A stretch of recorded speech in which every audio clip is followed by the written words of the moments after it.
the banks are broke. Bank Santander, Deutsche Bank, Royal Bank of Scotland, they're all broke. And why are they broke? It isn't an act of God. It isn't some sort of tsunami.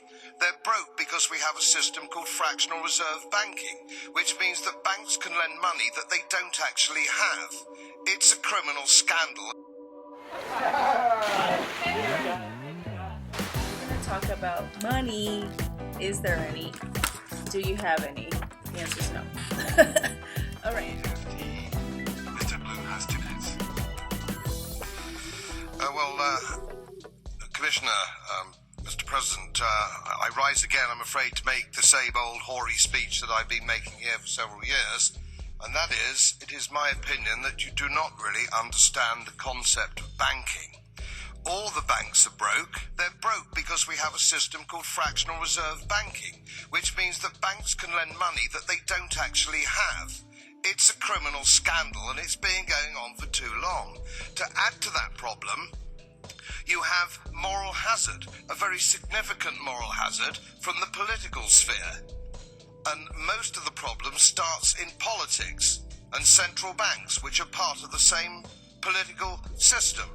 We have counterfeiting, sometimes called quantitative easing, but counterfeiting by any other name. The artificial printing of money, which if any ordinary person did, they'd go to prison for a very long time. And yet governments and central banks do it all the time. Central banks repress the amount of interest that rates are, so we don't have the real cost of money. And yet we blame the real retail banks for manipulating LIBOR. The sheer effrontery of this is quite astonishing. It's central banks that manipulate interest rates, Commissioner. And plus, underneath all this, we talk loosely, in a rather cavalier fashion, do we not, about deposit guarantees. So when banks go broke through their own incompetence and chicanery, the taxpayer picks up the tab. It's theft from the taxpayer.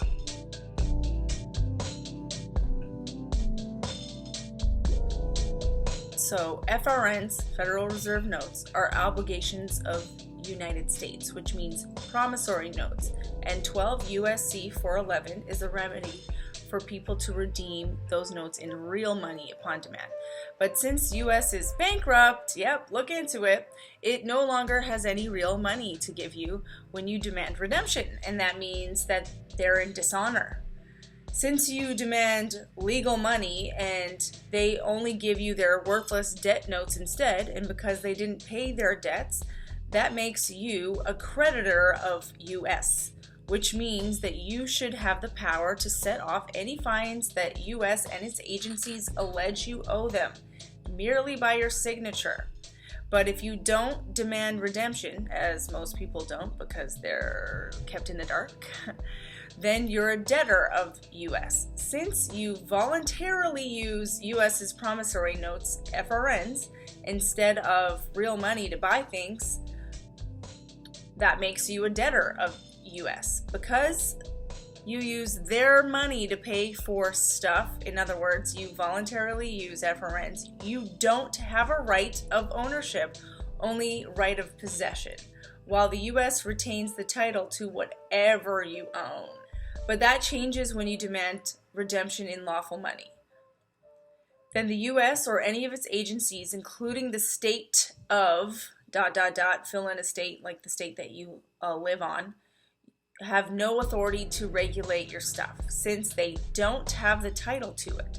How could they when the US is your debtor and you are its creditor?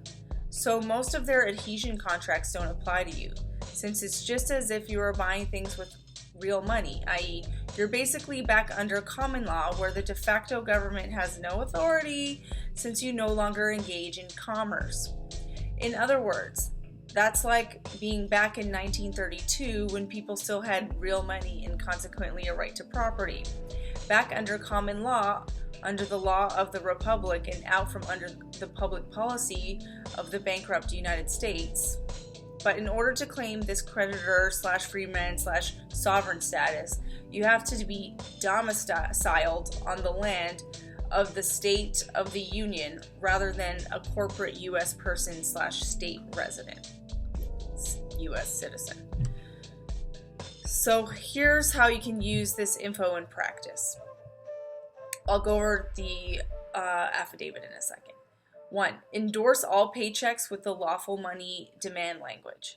Execute the legal money affidavit and the declaration of domicile. Send these 2 docs to the Secretary of State. Start exercising your unalienable rights without any permits and licenses. If charged with a statute violation, file a counterclaim for frivolous prosecution.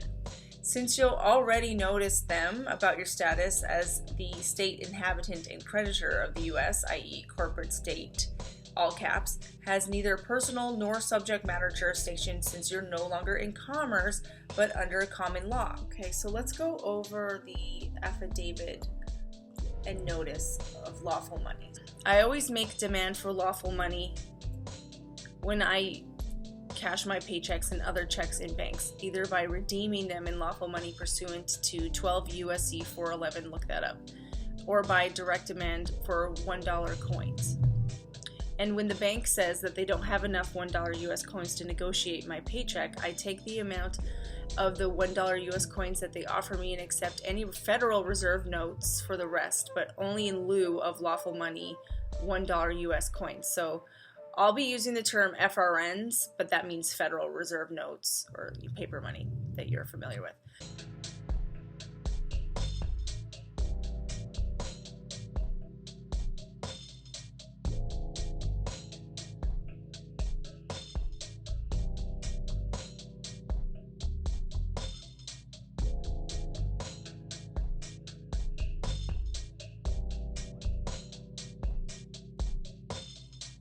Number 2, therefore, I only use lawful money, U.S. coins, for all of my purchases. I never voluntarily use Federal Reserve credit or notes to purchase anything.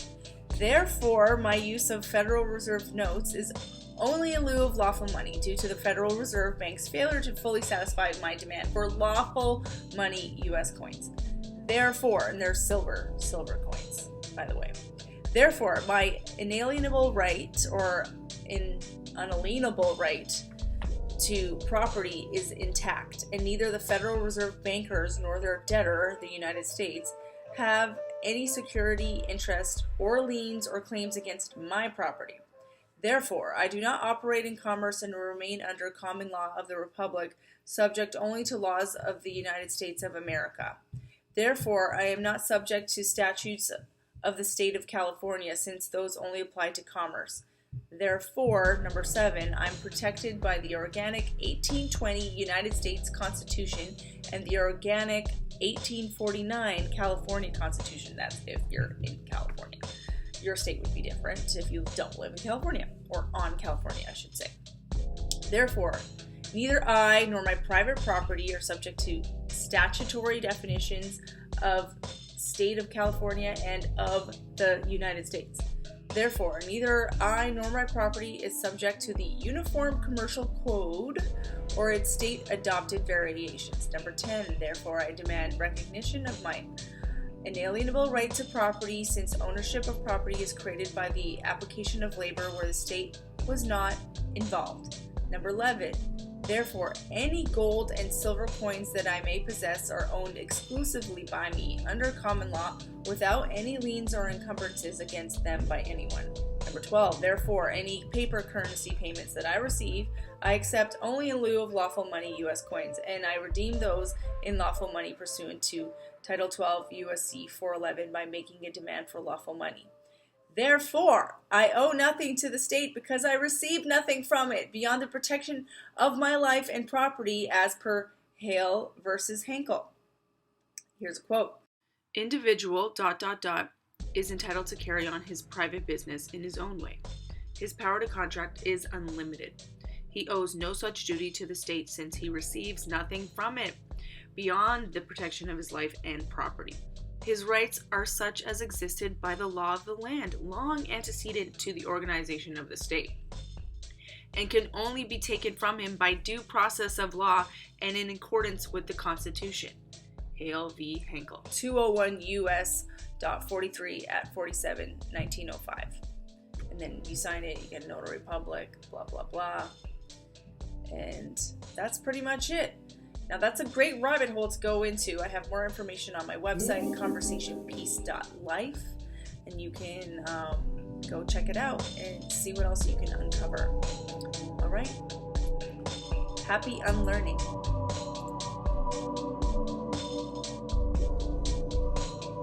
It's theft from the taxpayer. And until we start sending bankers, and I include central bankers and politicians, to prison for this outrage, it will continue.